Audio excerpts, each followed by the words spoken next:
मानव विकास पत्रकार संघाची आढावा बैठक दिनांक 3 ऑगस्ट रोजी शिरपूर मार्केट कमिटीच्या सभागृहात संपन्न झाली।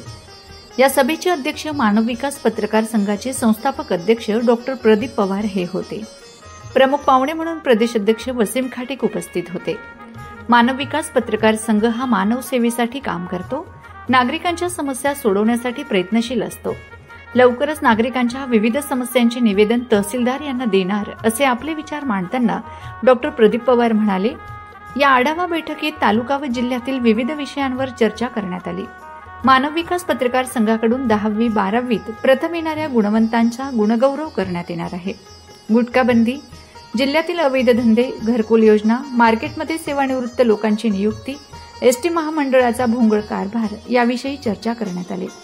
मानव विकास पत्रकार संघाचे विभागीय सचिव बी.व्ही. गिरासे, पत्रकार हिरा वाकडे, उत्तर महाराष्ट्र उपाध्यक्ष पंडितराव निकम, तालुका अध्यक्ष कैलास राजपूत, धुळे जिल्हा अध्यक्ष दिलीप पाटील, भटू धनगर, राजेंद्र निळकंठ, विलास जाधव, दीपक महाले, रवी पेंढारकर, डैनी चांदे, साबीर मणियार, संतोष जवेरी, ज्ञानेश्वर पावरा, राधेश्याम पावरा आदी उपस्थित होते।